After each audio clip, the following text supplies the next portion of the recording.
Hey, so I'm on a bit of a journey that started with me watching Annabelle creation, and due to horror being a special interest, I'm a special effects artist who was a late bloomer to horror because I got into it for fantasy and sci-fi reasons.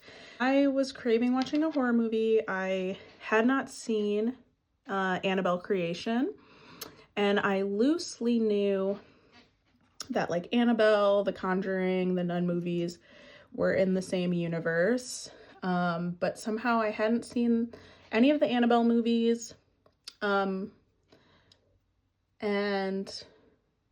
I've mostly seen Conjuring. So hyperfixation that's set in.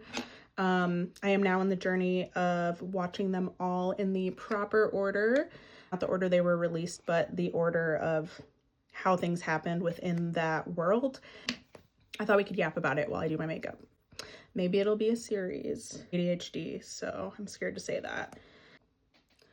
Special effects artist, late blooming horror fan series. Late blooming horror fan. Is that a good intro? Tap in with the knife emoji if that's a good theme song. Like feel so silly as like a babe who loves goth, like literature and media, and you know, loves spoopy season and literally does special effects makeup. Like I went to school for that. It feels so silly that there are so many things from I'm getting through the 70s and the 80s, because that was like peak practical special effects when it started getting good. But yeah, there's a lot from the late 80s to early 2000s that I haven't seen because that was my youth and I was a scaredy cat. Started with Annabelle creation and I want to talk about it.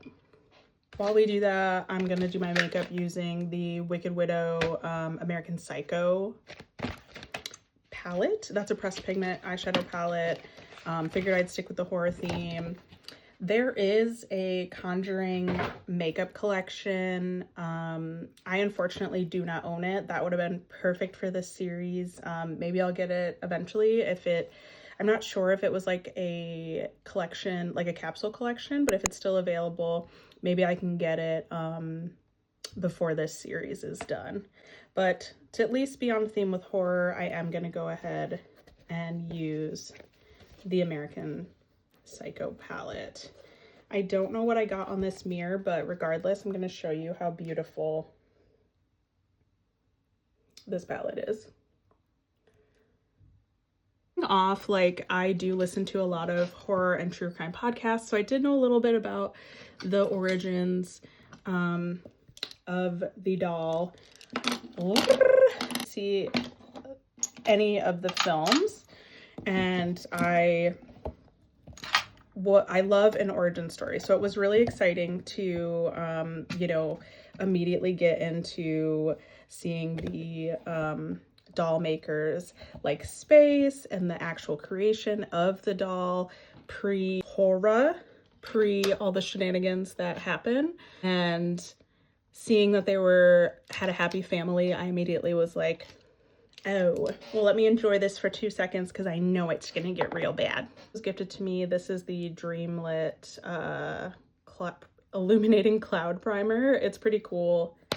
It's foamy, which is new for me. I'll keep you guys posted. I've used it just a few times, but I think it has like a nice kind of tacky yet hydrating finish. So using Moda brushes.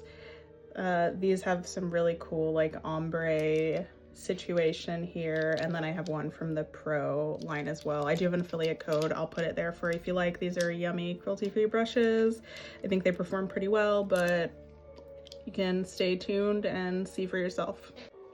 So yeah, right off the bat we see Mullen's Toy Company. He has made the doll, limited edition, 1 out of 100. Has an only child, and I was really excited to see that the woman who played Aunt Zelda in the new Sabrina series was the mom. I didn't realize that she was kind of a scream queen. Pretty sick. But yeah, this family is just God-fearing Christian little family, and dad is just like a successful doll maker, or at least he's a very passionate doll maker, and shit goes left pretty fast. My first thoughts were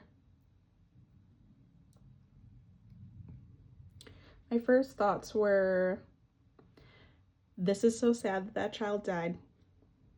Can I say that on TikTok? I might bleep that out. This is so sad that she's... And now is this whole story gonna be that this little girl's ghost haunts this doll and their family? Because that's a hot mess. The answer is no. That is not particularly the story. Or is it?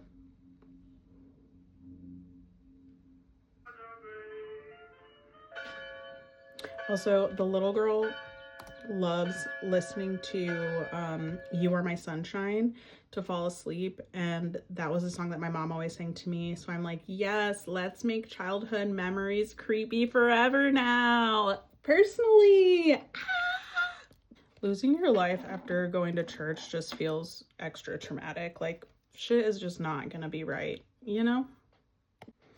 Unrelated, but lately when I've been doing my makeup, I have just been a literal monster, and I've been using my pajama pants to switch shadows. Also, I'm going to be playing with the greens today because they're delicious. Tragic story started out tragic. We immediately jumped to 12 years in the future, and we're seeing a bus full of kids. It's like a Catholic orphanage, and I'm like, oh, right. There is, in fact, religious trauma and tons of children in this story. It is going to be terrifying and sad. Terrifying and sad. And we meet our main characters, Linda and Janice. They're playing cootie catcher. Janice asks Linda to pick a number, and she picks a number, and it ends up saying, "You will soon meet new friends." And I hate that. I don't think we want to make the friends that we're gonna make. Linda and Janice are clearly like each other's chosen family, and they're really sad that they're not getting adopted, that they're going to a new orphanage. And if they do get if one of them wants to get adopted, they want them both to be able to get adopted together. Not only are they going to a new orphanage out in the freaking country bum nowhere, it's the Mullen's house. I'm pretty sure the doll maker's name was Mullen. Hopefully that's the correct name. If not, it will be on the screen. As we know, 12 years ago, they lost their daughter, which is really sad. So part of me is like, oh, that's really sweet that they want to take in and sponsor children having a happy home. That makes sense to me. Also, the house vibes are not correct. Right before they arrive, the sweet nun, who is the like chaperone and caretaker of these girls, she is like, are we there yet? She's really excited because this is such a gift from God that they're like, you know, getting this new place to live. And the driver, who I think is also like a pastor or something, some religious man. Don't be alarmed if you don't see Miss Mullins, because she just is in her room all the time. Mystery, nothing creepy about it, but you know, don't be surprised if you don't see her, and don't fuck with her room. The girls arrive and they're very excited. The space is big and beautiful, and they feel like princesses in a castle. But it's definitely, to me, just giving, okay, secrets. Mrs. Mullins is like iconically, gothically draped what do you call that? Like over the bed. I literally, something like that. She's very much not seen, not heard. It's not giving normal. But they're free to roam the downstairs. All of their rooms are upstairs. We find out that Janice is a little cutie disabled baddie, but luckily there's this kind of ancient looking lift that works. She can put the seatbelt on and it'll take her upstairs. We love to have our access needs met. As Janice gets upstairs, she starts looking at cute rooms and wants to find a spot for her and Linda. And the older teenage girls are being absolute CUNTs to her. And I immediately was like, I know that we're not going to be mean to our sweet disabled baddie in this story, right? I know that this story is not going to just be all about being mean to her, right? Right? Right? This is the face of someone who has seen the whole movie now, and this is very pigmented. I look crazy right now. May it do what I want. May the vision may the vision turn out. I'm essentially doing like a inverse smoky halo situation. We'll see. Because these shadows do blend nicely together, so keep me in your thoughts and prayers. We realize that there is a room upstairs that is locked and off limits. We find out that that room belonged to Annabelle, the sweet daughter that they lost 12 years ago. These folks are grieving. I don't blame them. I really don't. Also, just to note, like, we know that these people are religious, but the house has like a lot of ornate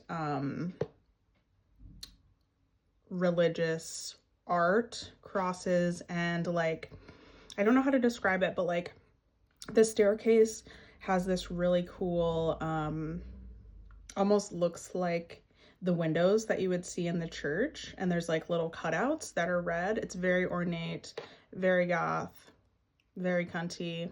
I like it, but also, I don't know, maybe this is just highly religious people, or highly religious people who are very scared of something, perhaps. As soon as we pan to the sweet nun setting up her room, shit starts getting weird. There is a door in the wall. It's kind of giving like a laundry chute or some sort of system, pulley system, you know, that would lead to another part of the house downstairs. And that thing creeps open on its own. Pages start blowing in the wind, or excuse me, like there is a breeze now, and it is turning the pages of the Bible on her bed. And she goes to try to shut that bad boy, and of course it just keeps popping open and scares the living shit out of everyone. And Mr. Mullins just makes an excuse about the old house. Suddenly I'm realizing why we have all the crosses. Because it's giving no, no, no, no, no. Speaking of religious experiences, I bleached my brows yesterday, and I really do just feel like an angel got her wings back. So Linda and Janice find this room with bunk beds. They're gonna sleep together in this room full of dolls. It's like his makeshift, I don't know, in the house making dolls, or just like storage or something. And then all the girls got to play except for Janice. But Linda promised her that she wouldn't treat her any differently or be like sad for her and stay in when she really wanted to go out and play. So Janice is just like looking out the window at everyone and is feeling a little bit sad and left out, obviously, of course. Rude. Paranormal stuff already starts to pop off. We start hearing a creak of the door, and we can see from our vantage point the door is slowly closing, and there is some little thing behind the door. Of course, when Janice turns around, her mobility aid has fallen on the ground by itself, but there's no one there. And then we just cut to dinner. Sweet, sweet dinner time. Dinner is awkward as hell. Mr. Mullins is at the head of the table. Sister Charlotte is at the other end. And he is doing a really intense dinner prayer, at least in my opinion. Also in the girls' opinion, because they're all like looking up and at each other like, okay, can we eat now? And then all of a sudden a bell rings and Mr. Mullins excuses himself. So now we know that that is the system for which his wife asks for assistance through this bell. And the girls are obviously curious because they have yet to see her, and this is giving mysterious. And the nun, Sister Charlotte, tells them to mind their own damn business. As she says that, lights start flickering, and so I do believe that that was the Lord saying, yes, we mind our own damn business. So now it's time for bed. The girls are doing their prayers, and suddenly Janice is being beckoned. Janice is being beckoned to Annabelle's room. Sidebar, it's starting to give more of the like inverted halo eye smoky situation. I'm feeling less scared. I hope you're feeling less scared, at least about the makeup. Girlies, not so clear. Oh my gosh, I forgot to mention a crucial part. So one of the cute things that Annabelle used to do with her papa is that they would like send each other these little notes, and they would say like, come and find me, closer, I found you, stuff like that. So that is how homegirl was beckoned to Annabelle's room. Something slid a note under the door. No one else knows this. We know this. The parents know this. The new girlies in the house do not know this. The note does say, find me. And to that I say, absolutely not. Janice, however, is more curious and braver than I, and leaves the room, sees that another note comes out of Annabelle's room, and it says, like, in here or something. And suddenly, the magic room that is locked and not to be trifled with is unlocked and available. So we go inside. We go inside. And she says, like, forgive me, Father, for I'm about to sin. I'm about to sin again. I will say that the room is, you know, really sad. Like, all her little tea party and toys, everything is the way they left it, the way that it was, you know. And there's like a creepy little tent situation. Turns out that it's a dollhouse, probably that Dad built, with like a sheet over it. And she pulls off the sheet, and there's like, you know, it lights up. It's pretty cool. There is a miniature doll in there. Oh, I forgot to mention that the dollhouse is pretty much a replica of her room, and the little doll in there does look like the daughter who is no longer with us. And that shows that the wallpaper, the cute wallpaper, has a hidden door. It just pops open just to give her a little floor plan, a little note like, hey, let's go check out that secret door. That'll be a good idea. Lord, I'm about to sin again. We do unfortunately find the hidden door within the wall, and we open the door, and there, just sitting on a chair, is the doll. The doll that he made, the 1 out of 100 doll that he made. Which is totally normal. Totally normal. Nothing strange about it. Just kidding. She's also kind of weirded out and shuts the door. Unfortunately, it does not stay that way, as we all might have guessed. The creepiness factor and like paranormal activity, not to be plugging another movie, it's ramping up now. she goes back and locks the door, has the key in her hand, and it is still opening, and we hate to see it. Anyway, we hate to see it so much that she throws a little sheet over her and says, "Bye, girl," but doesn't close the door, which I hate. And unfortunately, we can see that the doll is standing up and walking with the sheet on. Terrifying. Terrifying. It truly did give me the ick. Sidebar to say, hooded eye girly things. We are going to be taking this darker green up and buffing it out because the way it looks here and the way it looks here. This is also the time where I'm realizing that I might need to make lunch soon. Raisin water and a little iced latte aren't enough, which I think is rude. I also forgot to mention that the room that the doll is in, like, the walls are plastered with pages. We can only assume Bible pages. Spoiler alert, it is Bible pages.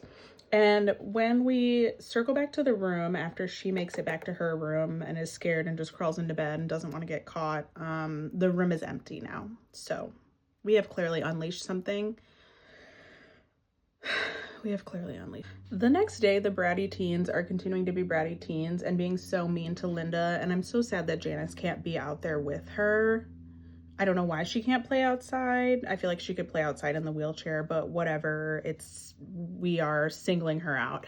And the girlies don't want Linda around. Linda wants to play a game and they're like, "Why don't we do hide and seek?" And then they don't go looking for her. And it's really traumatizing. It's bringing me back to, like, it's very trauma trigger.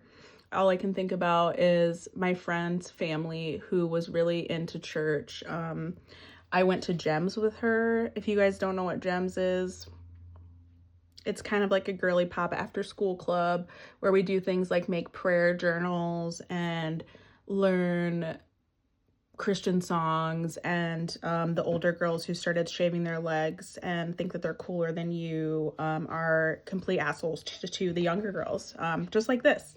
I digress. Linda goes in the house to find a hiding spot and finds like a hidey hole door underneath the stairs and also has a run-in with the doll. While that's happening, the older girls are exploring the like barn outside, not really giving a fuck where Linda is or what Linda is doing.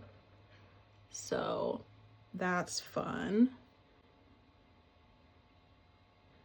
And inside the freaking barn, there's like, oh, this is so good. There's like a creepy looking scarecrow man, which will clearly come into play later. I'm realizing that I need to eat lunch, so we're gonna bullet point the rest of this, if you guys don't mind.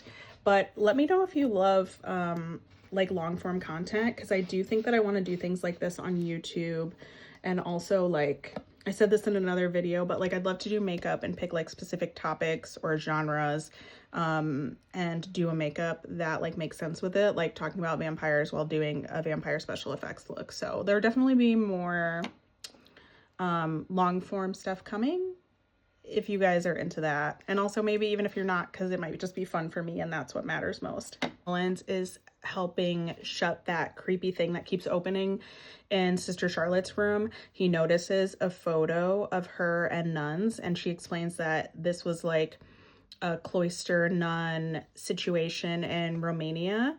And this is what ties this to the nun series, because you can see her in the background of that photo, creepy like. So the other girls in the house are constantly talking shit about the mysterious Miss Mullins and end up having their own paranormal sighting in the room, which I'm like, okay, so this is happening to everyone, so we're all gonna have a conversation about it, right? We're all gonna talk about it.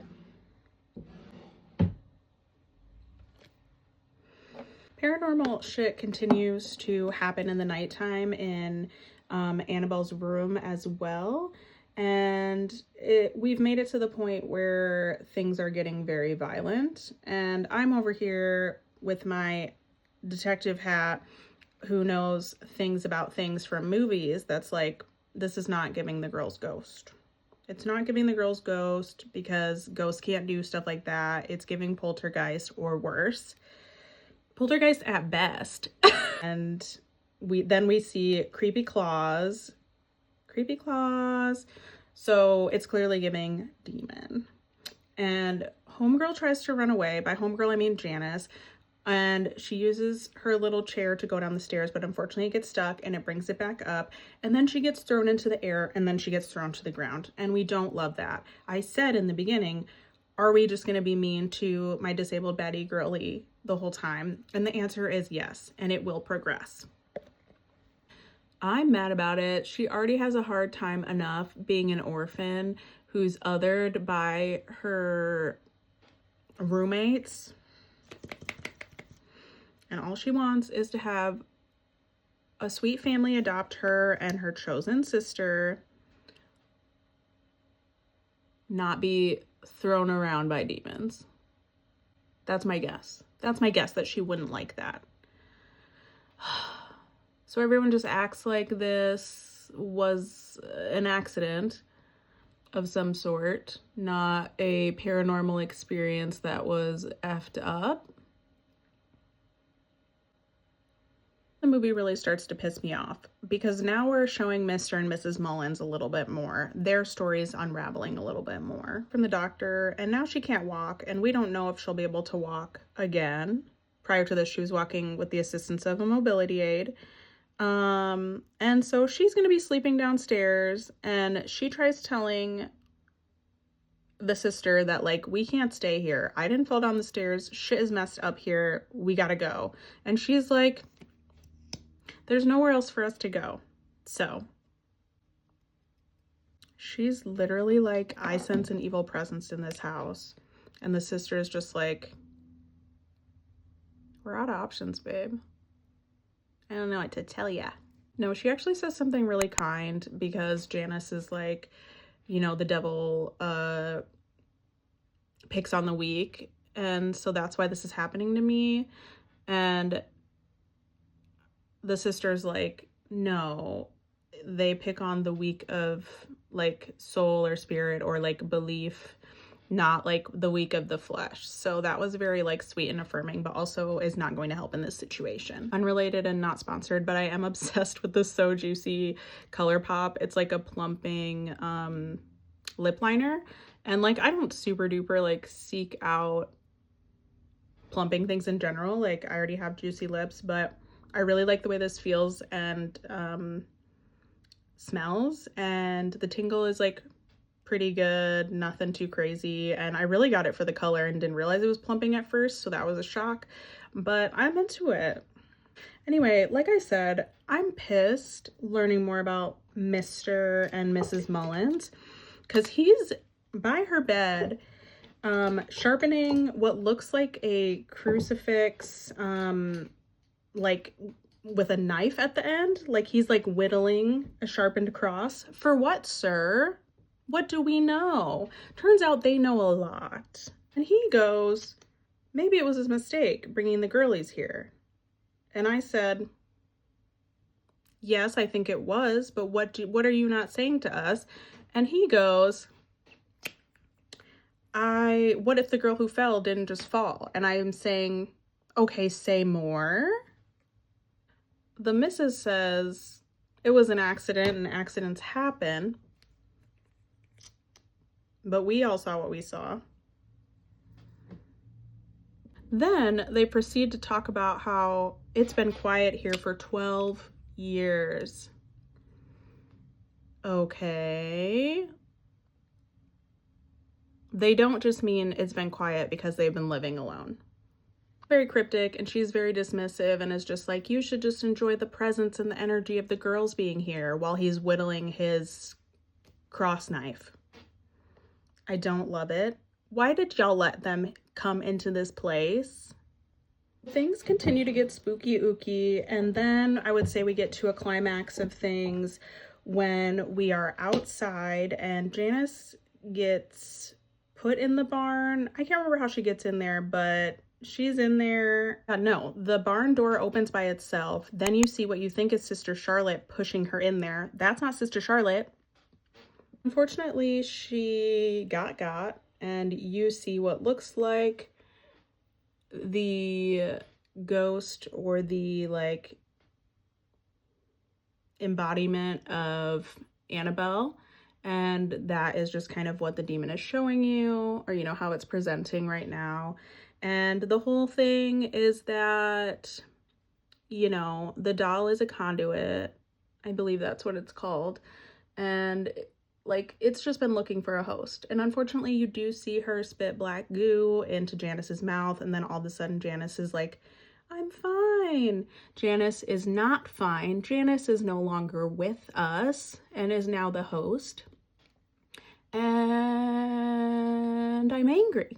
Also, just like, shout out to the children actors, because the way she looks at the sister and is like, I'm fine, and then gives this like devious eye to Linda was so good. And Linda knows some shit's up.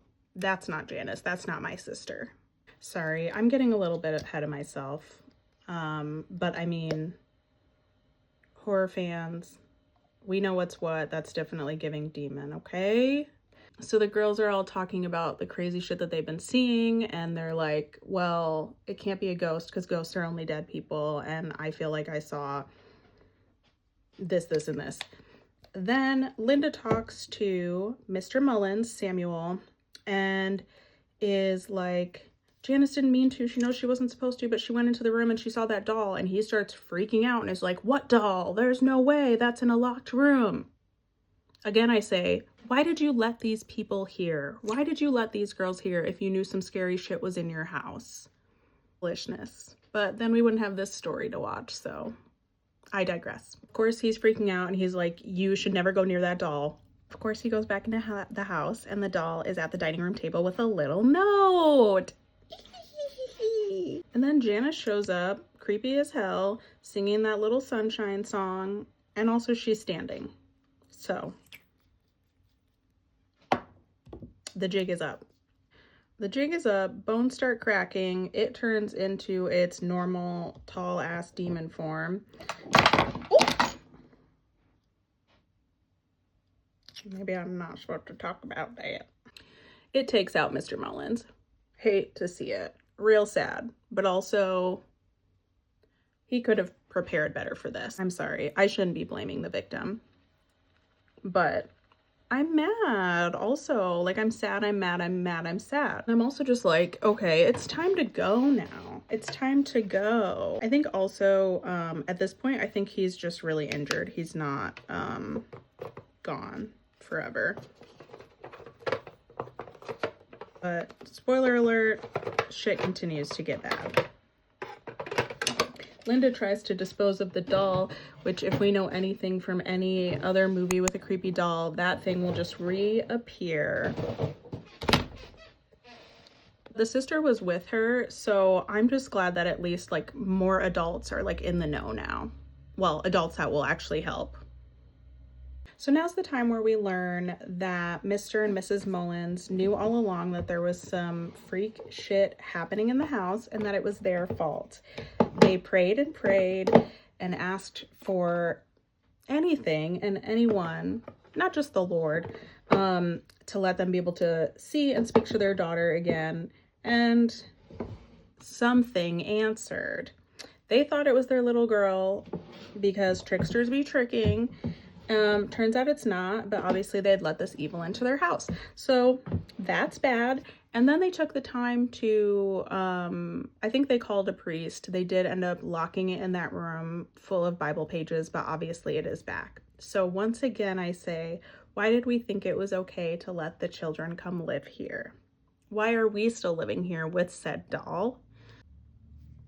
Lots of questions, lots of questions. So now we're all in the know, we're up to speed, we're all mad, and Sister Charlotte is on board, and we find Janice again, who's not Janice, and she starts trying to pray. Unfortunately, that does not work, and she is lifted into the air, and folks start getting their ass beat. Folks start getting their ass beat in the house. Folks start getting their ass beat in the barn, which I told you that Scarecrow was going to come back into play, and it does for the teenage girls who were in there playing with it before, foreshadowing.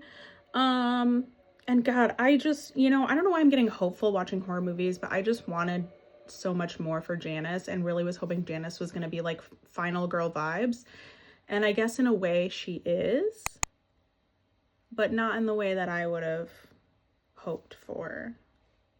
Janice Who's Not Janice does a bunch of damage, and then Sister Charlotte ends up throwing her into the room and is like, I'm sorry, girl, I have to do this. Prior to being locked in that room, they do take out both of the Mullins. It's pretty gruesome. I did love the effects. Mrs. Mullins was truly just an upper half. So that was something. The police arrive. They open the door to the room, and unfortunately, it looks like homegirl chewed a hole into the wall and escaped, and only the doll is left behind, which is not great. It's the next day, and the sister's like, anything? And he's like, we haven't found her, but she's a young girl. How far could she get? Don't worry about it. We'll keep looking. That's not just a little girl. So then the father is like, the house is blessed. He comes out with the doll. He said, the house is blessed. What evil was here was no more, which we know how that skedaddled. And then they're all like, what about the doll? And that's when we actually learned that it was just a conduit. Sorry for my spoiler earlier, but, and then he is like, which one of you gets the doll next? Sir. So then we see the sister and Linda go off really sad, and she's like consoling her, trying to be like, hey, that wasn't Janice, that was something else. And she's like, I know. And I really want to know more about her story and like what her life was like after that. Unfortunately, we don't see that, but we do see what Miss Janice has been up to. Miss Janice never doesn't go by Miss Janice anymore. She goes by Annabelle, because it's really giving she, they, it, Annabelle, Demon Bay. And she's at a new orphanage, and she's about to get adopted. That's how we are led into Annabelle the movie. So I really loved seeing the origin story, and LOL at me watching this before Annabelle, because that's not how they came out in like theaters or whatever. But this did prompt me to be like, okay, I have to watch everything in order now. So if you want to hear me yap about Annabelle and then The Nun and so on, I can do that. But that was my recap and my experience watching it while doing makeup. Really hated to see that for Janice, aka Annabelle, aka I forget what the demon's name is. I believe it starts with a K. No, I'm not even gonna guess. But I also think it's interesting that things happen in 12-year increments, because Annabelle, the girl, passed away tragically. And then 12 years later, the girls come to the house. That's their new orphanage. Chaos ensues. And then 12 years later is when Janice Demon Bay, Annabelle, goes crazy, her parents, and then chaos ensues. The rest happens at the beginning of the Annabelle movie. So truly, baby girl had a hard time, and I didn't want to see that, but it is the catalyst for everything that comes after. So okay, bye.